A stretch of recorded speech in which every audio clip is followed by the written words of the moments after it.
Hello everyone and welcome back to the channel. Today we're here with another review. Today we will look at the McFarlane Legend of the BladeHunters, the Ogre figure. It comes in this nice box that I kept it inside this one for a very long time, but I had to make some room on myself, so I had to take it out and put it on my collection with the rest of the orcs.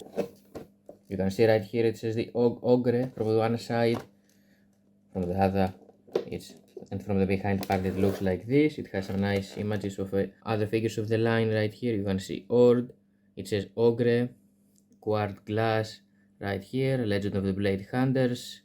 It's this figure right here. I think it looks amazing. It's one of the coolest orcs that there is in my opinion.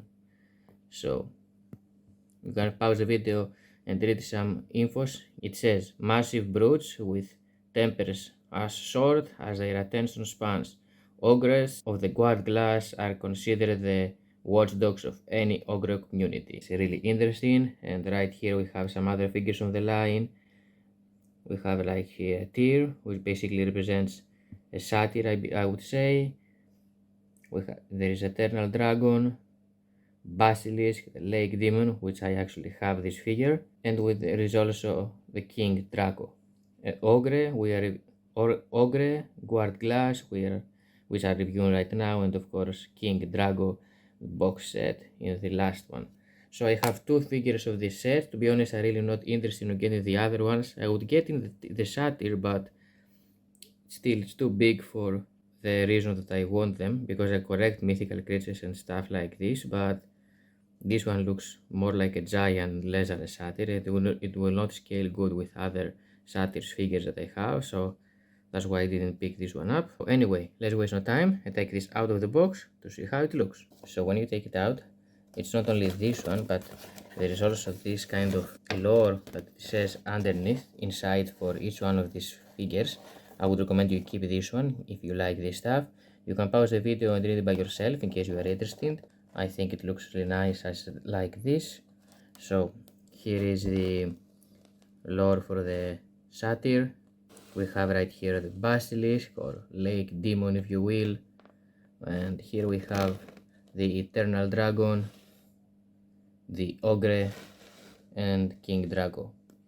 So yeah, you can pause the video and have a look on all of this in case you're interested. Well, let's take a look at on the ogre guard glass info, because I'm really curious to see if it says something about its face.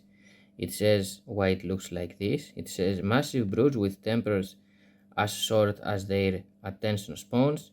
Ogres live in loose tribal states made up of many different classes, spreading from the deserts in the southernmost hemisphere to the arctic wastelands of the far north. The growing populations of both humans and ogres have led to increased tensions and incidents of direct conflict between the two races. Marked by ridiculously deformed faces, ogres related to the guard class are usually much slower intellectually than the rest of their species, are especially single-minded and extremely territorial, considered the watchdogs of any ogre community. The guard class patrols the outlying areas of a settlement, protecting their hands against intruders and or invaders. So yeah, that's really interesting. So maybe this kind of orcs race have this kind of weird faces. So yeah, that's kind of acceptable, but still you can understand that it's an orc when you look at it. So here we are.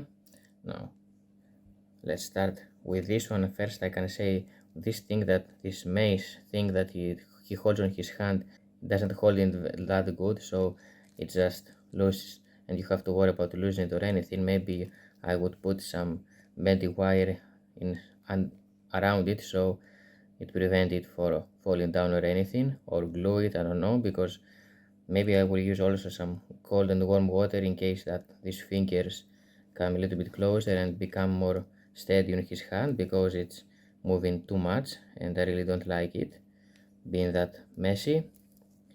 So here is his face. He has this kind of interesting mask which is removable. Now let me try remove it. It's kept inside this box for a long time, so yeah. So here is his face underneath. This is the mask. It has this kind of a rope, and yeah, it's very interesting looking face mask, I can say. But this is the face of the ogre. It has this nice looking mouth with this blue and greenish coloration inside. It has like two eyes from one side and maybe one in the middle. It's very interesting, and like two more eyes on the side of his head, which is really interesting. I think it should have like an eye right here, but it looks like it's ripped off. I'm not sure exactly what happened right here, but it looks like it has two eyes right here and two like right here, which is really interesting. This one doesn't look like an eye. I think this is his ear, but on the other side on this spot it has an eye, so I'm not exactly sure what happened right here to his face. It's a weird looking face, I can say. It has two different horns, one with scaled on the top and one is on the down parts. Downwards it has one more spike on the top of his head and one other right here on his forehead. Yeah, this is a very interesting head sculpt, I can say. That you can rotate his head like that a little bit, but nothing really too special about it. It's a really unnecessary articulation for me. And you can actually see that this thing bleeds with this greenish coloration. If you see right here, his nipple is missing and has this greenish coloration. It also has one scar. You can see this greenish coloration underneath and also another scar right here on this bicep. So you can understand from this that when you heard it, it bleeds with this greenish coloration. It has some nice armor on his shoulder pad right here and some other on the other one with his weird horns right here. You can rotate his arm like that, 360, the same in this one as well, which is really nice. And of course you can rotate in the legs like that, but it stops right here on this part. So basically you can try to have it like sitting or something to a rock or something, I don't know. But yeah, this is a small articulation. I don't know if it's really very important articulation or not, but it is what it is. You can rotate in the wrist as well, like that, 360. So you can choose how you will want to have his arm. As you can see, it has 4 fingers, and on the other one as well. On this one you can rotate the wrist, which is really good because if you want to have him holding the mace, you can, adjust it how you want to have it, even though it's very loose. You can see some nice designs and details on his arms, for example these veins here and there. I like this greenish coloration they use on it, and he wears this nice classic orc attire, I would say, that's just like you're expecting it to be. It has some nice armor. This one looks like a shell from a turtle, if you ask me. I don't know why. And here it has some ropes, these things right here. This is a really nice ogre figure. Definitely, if you want to extend your collection, I would definitely recommend you this guy. It looks like it's muscular but also fat at the same time, because you can see some abs forming right here, but also you can see all this extra fat or extra weight, if you know what I mean. So I really don't know what to assume about this guy. I like the armor though that he has, especially this one right here on his shoulders and this one on his arms. And here they give him this gladiator kind of armor, I can say. On the behind part it looks like this. To be honest, this one looks kind of ridiculous and kind of funny, but I think it fits the character a lot, I can say. It reminds me some kind of sumo, but yeah, not sure that interesting about the butt cheeks right here. So yeah, and this is the underneath part of it. You can see the McFarlane logo underneath. It released in 2006, made in China, so you can understand that it's a pretty old figure.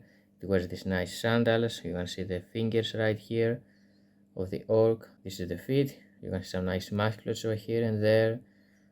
Very interesting looking outfit and orc figure, I would say. Of course the face is the most weird part on this figure, but other than that I think it looks pretty okay as a figure. It scales really nice with some other orcs. If you want to have it next to Papo or to Epic Sevel BBI, we can see how he scales with some other figures of the BladeHunters, because we actually happen to have the basilisk. So here he is next to the basilisk, as you can see. just to have an idea how these two scale next to each other. If you want to use the base, you can have basilisk standard without the base, like this, which still is kind of okay if you ask me. This is a very nice comparison with these two, I can say. I like the armor, the coloration, the design, everything looks perfect. For me, I wouldn't mind if it was all just one piece. I didn't have this articulation on the legs, which is kinda necessary, or in the head. The articulation on the arms and on the wrist is okay, is acceptable. You can use it somehow a little bit, but I think the articulation on the head and on the legs is really necessary. Other than that, I think this figure is gorgeous. For an ogre or orc figure, you can have it with or without the mask, whatever you like. And before we close up the review, I found one cool way to have this mace, stand on his arm really nicely. So you have to do is just put it on his arm and then squeeze the arm towards to his leg, so it will make this mace stick up to his leg like this, if you know what I'm saying. So just press it on its knee, like that, and it will stay. And you see, like that, you just press it right here on his leg, bringing some kind of resistance, and like this it stays on his hand and it's not falling down, as you can see. So this is one thing that you can do, but I think that over the years this one will change the shape of the axe and it will become a little bit bendy right here on the ends, but it's up to you. Anyway, so this was, guys, the McFarlane Legend of the BladeHunters, the Ogre guard glass figure. Thank you for watching the video, hope you enjoyed it and I helped you out. I'm gonna see you next time. Bye.